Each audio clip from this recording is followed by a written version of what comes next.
हाँ तो मेरे दोस्त कैसे हैं आप लोग। उम्मीद करते हैं कि अच्छे होंगे और अच्छे से पढ़ाई लिखाई कर रहे होंगे। हाँ तो मेरे भाई आप लोग जानते हैं कि 17 तारीख से आपकी बिहार बोर्ड का एग्जाम स्टार्ट हो जाएगा। तो मेरे भाई आइए हम इस वीडियो में संस्कृत के ऊपर चर्चा करेंगे। संस्कृत, बहुत सारे मेरे भाई मेरे बहन का कमेंट है कि भैया सर आपने अभी तक संस्कृत के ऊपर एक भी वीडियो नहीं डाले। सही बात है मेरे भाई, आइए आज संस्कृत के ऊपर वीडियो डालते हैं और इसमें मुख्य बातों की चर्चा करेंगे जो इसका रिलेशन डायरेक्ट एग्जाम से होगा। तो मेरे भाई इस वीडियो को ध्यान से देखिएगा। आइए कुछ बेसिक बातों को चर्चा करते हैं। जैसे अगर आप बिहार बोर्ड की विद्यार्थी हैं तो math, Hindi, science, social science और संस्कृत और अंत में इंग्लिश, यानी कि टोटल 6 विषयों की आपको परीक्षा देनी होगी। 6 विषय 100 अंक के होंगे। हालांकि बिहार बोर्ड के परीक्षार्थी का इंग्लिश का मार्क्स उसके टोटल मार्क्स में नहीं काउंट होते हैं। तो मेरे भाई 500 अंकों की आपको एग्जाम देनी होगी। 500 अंकों में संस्कृत भी एक सब्जेक्ट है जिसको 100 अंक का सवाल यहां से भी पूछा जाएगा।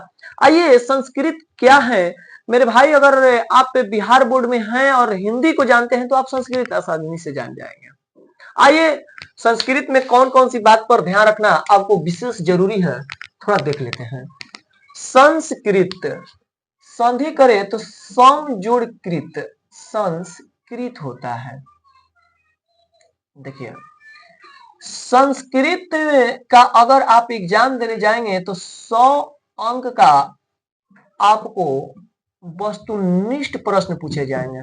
वस्तुनिष्ठ, और वस्तुनिष्ठ मतलब मेरे भाई 1 अंक के सवाल को 1 अंक ही दिया जाएगा। सारी बातें आज आपको दूर कर देते हैं कंफ्यूजन। देखिए 100 अंक में से आपको पाठ्य पुस्तक संस्कृत के माने जो आपका बुक है उससे 50 सवाले या इससे कुछ 2-4 अंक इधर उधर मान लीजिए पूछे जाएंगे। तो वही 50 अंक का आपका ग्रामर से सवाल पूछे जाएंगे, व्याकरण से। मेरे भाई बिहार बोर्ड ये शर्त नहीं रखा है कि आप किताब से ही बनाइए, आप व्याकरण से ही बनाइए। जो प्रश्न आपको सरल लगेंगे, आसान लगेंगे, आप उसको सोल्यूशन करेंगे। तो मेरे भाई अगर आप जिसे एक एग्जांपल के रूप में बताएंगे, जिसे मान लीजिए कोई कह दिया कि व्याघ्र पथिक, एक कहानी है, आप लोग देखे होंगे पढ़े होंगे संस्कृत। व्याघ्र पथिक कहानी के लेखक कौन है, कहानीकार कौन है, या व्याघ्रपति कथा किसने लिखा, किसके द्वारा रचित है? तो आप लोग जानते हैं कि नारायण पंडित इस कथा को लिखे हैं, नारायण पंडित। तो ये तो हो गई 1 अंक की बात। आइए अब सब्जेक्टिव सवालों की तरफ चलते हैं और बहुत मोटी मोटी बातें आपको बता देते हैं। थोड़ा सा उसको रिवीजन कर लीजिएगा, एग्जाम के लिए बहुत हेल्पफुल होगा। देखिए आपको संस्कृत में गद्यांश नजर आएगा, गद्यांश ध्यान रखिएगा। संस्कृत में गद्यांश आपको क्या करना होता है मेरे भाई, ये अपठित गद्यांश होते हैं, वहीं पर पढ़कर इसका उत्तर देना होता है। यानी कि आपको एक ऐसे गद्यांश टाइप दिया रहेगा और उसी को पढ़कर आप उस पर उसका उत्तर देंगे। अगर एक पद लिखा है तो आपको एक पद में उत्तर देना है। अब पूर्ण वाक्य लिखा है तो इसका मतलब आपको पूरा वाक्य में उत्तर देना है। तो पहली तो बात हो गई कि गद्यांश। अब देखिए मेरे भाई संस्कृत का पेपर जब आप उठाएंगे तो वहां गद्यांश होगी, आप उस संस्कृत को पढ़ेंगे और उसका उत्तर नीचे लिख देंगे, बस यही गद्यांश होगी। उसके बाद आपसे भले ही आप बिहार बोर्ड हो चाहे मेरे भाई मेरे पास सीबीएसई वाले भी बच्चे पढ़ते हैं, तो देखिए सीबीएसई वाले के लिए भी वो बहुत महत्वपूर्ण होता है जिसका नाम है, आप लोग अनुवाद कहते हैं। सर संस्कृत में अनुवाद कैसे करें, यही मेन मुद्दा है। देखिए अनुवाद अगर आप इंग्लिश का बात करते हैं तो आपको 3 टेंस से पढ़ाई जाती है, प्रेजेंट टेंस, पास्ट टेंस और फ्यूचर टेंस। ये तो इंग्लिश की बात हो गई, वर्तमान, भूत और भविष्य। उसी तरीके से मेरे भाई संस्कृत में आपको 5 लकारों का ज्ञान होना चाहिए। ऐसा तो मुख्य रूप से 10 लकार होते हैं, लेकिन हम आपको 5 लकार के बारे में बताते हैं। 5 लकार में होता है आपका लट लकार, लेरिट लकार, लोट लकार, लंग लकार और विधिलिंग। विधिलिंग, ये 5 लकारें होती हैं। तो मेरे भाई इसका लकार का क्या महत्व है अनुवाद बनाने में, अभी आपको बताने वाले हैं। आइए कुछ और बातें के ऊपर चर्चा करते हैं। जैसे देखिए वचन, इंग्लिश में इसको नंबर बोलते हैं। सर हमने वचन तो हिंदी में 2 ही पढ़ा था, एक वचन और दूसरा होता है बहुवचन। एक वचन दूसरा बहुवचन। एक वचन का मतलब एक वस्तु या प्राणी का बोध हो, और एक से ज्यादा हो जाएगा तो उसको हम बहुवचन मान लेते हैं। इसमें कौन सी बड़ी बात थी। वही इंग्लिश की बात कर जाए तो यहां पर भी 2 ही वचन मिलता है, सिंगुलर और दूसरा होता है प्लूरल। सिंगुलर और प्लूरल। लेकिन मेरे भाई आप संस्कृत में ऐसा नहीं करेंगे। संस्कृत में वचन 3 होते हैं। पहला नंबर इस पॉइंट को नोट करिएगा। संस्कृत में वचन 3 होते हैं। कौन कौन सर? एक वचन, द्विवचन और अंत में होता है बहुवचन। क्या क्या अभी आपने समझा कि हिंदी में वचन 2 होते हैं, एक वचन, बहुवचन। इंग्लिश में भी वचन 2 ही होते हैं, सिंगुलर, प्लूरल। जैसे आप लोग नहीं कहते हैं बॉय को बॉयज, अरे यही बात कर रहे हैं भाई। उसी तरीके से देखिए, जैसे एक वचन में, जैसे मान लीजिए घोड़ा एक वचन हो गया, अब आप इसको घोड़े बना दिए तो ये हिंदी में बहुवचन हो गया। लेकिन संस्कृत में 3 टाइप के वचन होते हैं मेरे भाई, एक वचन, द्विवचन, बहुवचन। एक वचन का मतलब होता है सर एक, द्विवचन का मतलब होता है 2 और बहुवचन का मतलब होता है 2 से ज्यादा, यानी 3, यानी 2 से ज्यादा, 2 से ज्यादा ज्यादा। उसके बाद इस वीडियो को स्किप मत कीजिएगा मेरे भाई, बहुत हेल्पफुल वीडियो होगी। इसमें कुछ पुरुष होते हैं, संस्कृत में पुरुष पढ़ना होता है। पुरुष, देखिए पुरुष 3 टाइप के, प्रथम, मध्यम और उत्तम होता है। प्रथम पुरुष, मध्यम पुरुष और उत्तम पुरुष, यानी कि 3 आपको वचन मिला और 3 ही पुरुष मिला। उसके बाद विभक्ति की बात करें तो 7 होती है, प्रथमा, द्वितीया, तृतीया, चतुर्थी।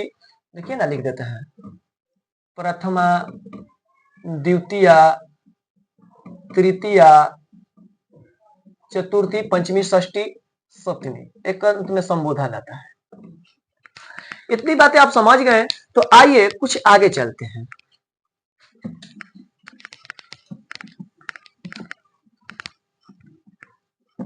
देखिए आपको हम अनुवाद इस वीडियो में सिखा देंगे मेरे भाई, क्योंकि अनुवाद 5 से 6 अंक की आपके एग्जाम में पूछा जाता है। देखिए जैसे हम लोग लट लकार की बात करते हैं, लट लकार, लट लकार यानी कि वर्तमान काल होता है, वर्तमान काल, वर्तमान काल। देखिए हम लिखेंगे यहां प्रथम पुरुष, मध्यम पुरुष और तीसरा होता है उत्तम पुरुष। इसको हम लिखेंगे एक वचन, द्विवचन और तीसरा होता है हमारा बहुवचन। पहले ही आपको पुरुष और वचन के बारे में जानकारी दे दिए थे, अब आसानी हो जाएगी। लिखेंगे ती, त, अंति, सी, थ, आमी, आव, आमा। अब आप कहेंगे कि ये क्या पढ़ा रहे हैं भाई, देखिए भाई ये लकार आपको 5 पढ़ाए थे, जिसमें से पहला लकार है लट लकार, वर्तमान का चलता है ती ता अंति सी था था आमी आव आमा। इसको थोड़ा याद कर लीजिए। अब किसी भी धातु का रूप अगर इसमें जोड़ते हैं तो बन जाएगा। जिससे सर पठ माने होता है पढ़ना, पठ माने पढ़ना, जोड़िए ना, पढ़ जोड़ दीजिए तो क्या बनेगा, पठती, पठत, पठन्ति, पठसी, पठथ, पठत, पठामि, पठामि, पठाव, पठावा।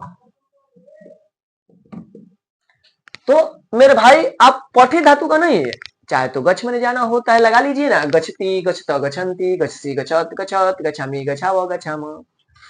तो आइए इस पर अनुवाद आपको दिखाते हैं कैसे होता है। जैसे वह है पढ़ता है, बेसिक टू एडवांस, वह पढ़ता है। तो स मतलब तो वह होता है, पाठ माने पढ़ना होता है। अब देखिए एक वचन है ना, तो एक वचन के लिए तो ती लगाते हैं, तो स पठती, स पठती। थोड़ा सा और अनुवाद बनाने के लिए थोड़ा कुछ महत्वपूर्ण शब्दार्थों को देख लेंगे। जैसे मेरे भाई देखिए सह माने वह होता है पुरुष के लिए, यानी कि लड़का के लिए, सह मतलब वह है।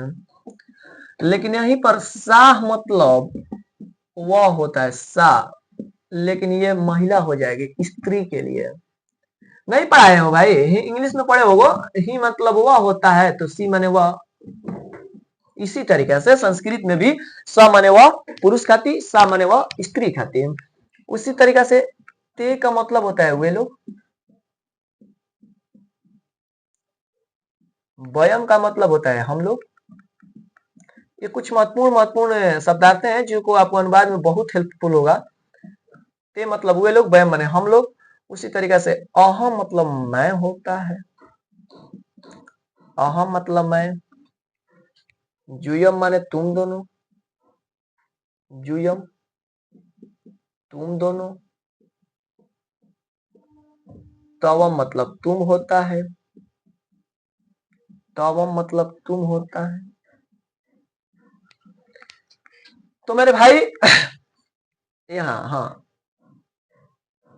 अहम अवाम, अवाम मतलब हम दोनों, हम दोनों।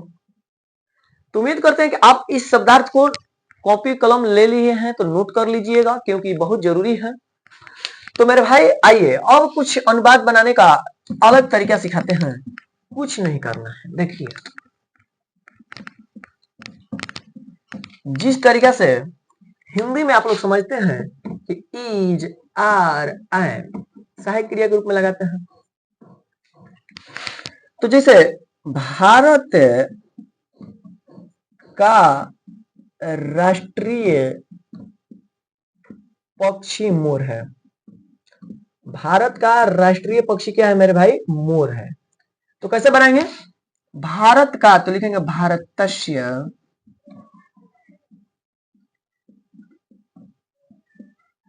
राष्ट्रीय पक्षी, मयूर अस्थि लिखेंगे। अगर अंत में है और वो सिंगुलर है तो हम वहां अस्थि लिखेंगे। लेकिन यही मेरे भाई वेद 4 होते हैं, वेद 4 होते हैं। तो इसको कैसे बनाएंगे, वेद चत्वार। अब यहाँ संति होगा, अस्थि नहीं होगा, क्योंकि यहाँ पर बहुवचन की बात हो रही है। तो उम्मीद करते हैं कि जिसके अंत में आप हैं देखेंगे उसको बना लेंगे। जैसे भारत का राष्ट्रीय पशु बाघ है, तो भारतस्य राष्ट्रीय पशु व्याघ्र अस्ति, क्या दिक्कत है। उसी तरीके से मेरे भाई लट लकार का भी आप लोग अनुवाद बनाने का सीख जाएंगे, थोड़ा और इसको मिटाएंगे। और आगे देखिए, जैसे कोई कहेगा कि तुम पढ़ते हो, तुम पढ़ते हो, तो तुम का तो मेरे भाई तवम होता है, पहले ही बता दिए थे। पठ माने पढ़ना होता है। तो एक बार और ध्यान रखिएगा, और आसान कर देते हैं, ऐसे लिखिएगा स तौ ते, स तौ ते तवम जुयाम जुयम जुयम अहम अहम अवाम और अंत में वयम। इसको भी याद रखिएगा, जैसे ती त अंति सी थ थ आमी आव आम, उसी तरीके से इसको भी याद रखेंगे स तौ ते तवम जुयाम जुयम अहम अवाम वयम। तो मेरे भाई तुम पढ़ते हो तो तुम का संस्कृत तो तम होता ही है। जैसे आप लोग इंग्लिश का ट्रांसलेट करते हैं तो वह घर जाती है, तो वह घर जाती है, वहां तो सी ही होता है ना, या वह घर जा रही है। तो टेंस कोई भी हो उसका तो कोई स्पेलिंग वर्ड मीनिंग बदलता नहीं है, तो उसी तरीके से शब्दार्थ नहीं बदलेगा। तुम का तो तुम ही लिखेंगे चाहे कोई भी लकार हो। अब पठ मैंने पढ़ना होता है तो तवम पठ सी लिखेंगे, तवम पठ सी, तुम पढ़ते हो। वे लोग पढ़ते हैं, वे लोग पढ़ाते हैं। अब देखिए ना, वे लोग का तो ते होता है मेरे भाई, अभी आपको बताया था। पाठ माने पढ़ना तो होता है। अब सर यहाँ ती जोड़े कि त जोड़े कि अंति जोड़े, क्या करे सर? तो देखना मेरे भाई, एक वचन में ती होता है, द्विवचन में आपका त होता है, और बहुवचन में ती होता है। तो वे लोग पढ़ते हैं, एक तो है नहीं ना, दो भी नहीं है, दो से ज्यादा है ना। तो ती तह अंति, तो ते पठंती। देख लीजिए ना ते किस में आता है, स तौ ते, तो ते पठंती। उम्मीद करते हैं मेरे भाई कि आप ये छोटी छोटी अनुवाद कर पाएंगे।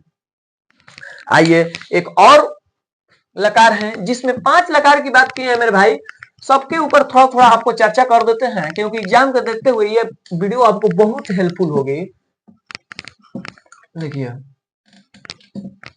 एक होता है लिरिट लकार, भविष्यत काल, लिरिट लकार, भविष्यत काल, भविष्यत काल। देखिए वही बात थी, प्रथम पुरुष लिख देंगे, मध्यम लिखेंगे और उत्तम लिखेंगे। इसके बारे में आपको चर्चा कर दी है, इसके बारे में आप जानकार हो गए हैं। प्रथम मध्यम उत्तम, एक वचन, द्विवचन और बहुवचन। देखिए जिस तरीके से उसमें तीता अंति चल रहा था, इसमें स्यति का रूप चलता है, लिखेंगे स्यति, स्यता, स्यंति। मेरे भाई इन दोनों लकार से बहुत बार एग्जाम में पूछा जाता है, इसलिए इस पर चर्चा करते हैं। स्यति, स्यता, स्यंति, स्यसि, स्यथ, स्यथ, स्यामी, स्याव, श्यामा, श्यामा। देखिए अब लिरिट लकार में क्या होता है कि स्यति, स्यता, स्यंति, स्यसि, स्यथ, स्यथ, स्यामी, स्याव, श्यामा। मेरे भाई अगर आपका अनुवाद गा गे गी में चला जाता है, अभी बताया था लिट लकार का मतलब होता है फ्यूचर, फ्यूचर का मतलब भविष्य। जैसे मैं पढ़ूंगा, वे लोग जाएंगे, सीता खेलेगी, तो ये गा गे गी वाला लिरिट लकार के अनुसार बनाएंगे। देखिए ना, जिसे आप लोग जोड़ रहे थे ना तीता अंति में, पठती पठता पठंती, इसी तरीके से इसमें भी जोड़ लीजिए, क्या दिक्कत है? पठिष्यति पठिष्यता पठिष्यन्ति, पठिष्यसि पठिष्यत पठिष्यत, पठिष्याम पठिष्याव पठिष्याम। गच्छ के जोड़ेंगे तो गच्छिष्यति गच्छिष्यत गच्छिष्यन्ति, गच्छिष्यसि गच्छिष्यत गच्छिष्यत, गच्छिष्यामि गच्छिष्याव गच्छिष्याम। जिसे इस पर अनुवाद आएगा कि वह है पढ़ेगा, पढ़ेगा। देखिए तो वह का तो सही होगा, बताए थे कोई भी लकार हो, पठ माने पढ़ना होता है, तो पठी सियति लिखेगा। वे लोग पढ़ेंगे, बार बार कह रहे हैं कि पढ़ेंगे पढ़ेंगे ले रहे हैं। चलिए भाई, वे लोग जाएंगे, लीजिए, वे लोग जाएंगे ते गमिष्यन्ति। तो ये गागे की वाला था मेरे भाई, और वो ताते तीत वाला था, और जिसके अंत में हाय होगा बता ही दिए हैं। कुछ ऐसा अनुवाद है मेरे भाई जो बिहार बोर्ड बार बार रिपीट किया है, उसी ट्रांसलेट जो आपका अनुवाद है उसको हम थोड़ा बोल देंगे। जिसे गंगा हिमालय से निकलती है, वह पैर से लंगड़ा है, वृक्ष से पत्ता गिरता है, वह सांप से डरता है, वह बाघ से डरता है, मुझे लड्डू अच्छा लगता है, मुझे दही अच्छा लगता है। तो मेरे भाई इसमें कुछ मोटी मोटी बातें आपको एग्जाम की दृष्टि से बताए, और अनुवाद के बाद आपको अनुच्छेद लिखने को आएगी। अनुच्छेद क्या होता है सर? देखिए, जैसे कोई आपको 4-5 टॉपिक दी रहेगी, किसी में से एक में, जैसे मान लीजिए कि गंगा पर दे दिया, गंगा हिमालय सरती, आप इसको हिंदी में करके अगर आपको अनुवाद आती है तो उसको आप संस्कृत में कर लेंगे। कभी कभार आपको एक संस्कृत में आवेदन पत्र लिखने को दिया जाता है, तो ये आप रिवीजन जरूर कर लेंगे। उसके बाद आपको कैसी कहानी का सारांश आ जाएगा, जैसे व्याघ्रपति कथा, करमवीर कथा, आलस कथा। तो मेरे भाई कथा का भी, कथा का मतलब होता है कहानी, इस बात को ध्यान रखेंगे। कथा का मतलब कहानी, और मूल रूप से 3-4 कहानी है उसमें, जिससे अब बार बार सवाल पूछा गया है कि व्याघ्रपति कथा का सारांश बता दीजिए, आलस कथा का सारांश बता दीजिए, या आलस कथा किसने लिखा। तो तमाम सवालें आपके सामने आ सकती हैं, इसलिए पाठ्य पुस्तक में आप अपने कथा को जरूर देख लेंगे।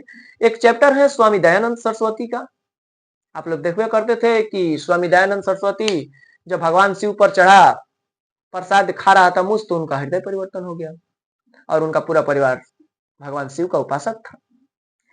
तो मेरे भाई संस्कृत और हिंदी का व्याकरण सेम है। जैसे आपको पूछ दिया जाएगा कि त्रिनेत्र कौन समास है, तो आप कहेंगे कि बहुव्रीहि समास है। हिंदी हो गई, त्रिनेत्र लिख देगा कौन समास, तो बहुव्रीहि समास, वही बात है। उसी तरीका से आप अनुवाद जरूर बनाने का प्रयास करेंगे। जैसे विधिलिंग में चाहिए का अर्थ आता है, उसे पढ़ना चाहिए, मुझे खेलना चाहिए, ये विधिलिंग हो गई।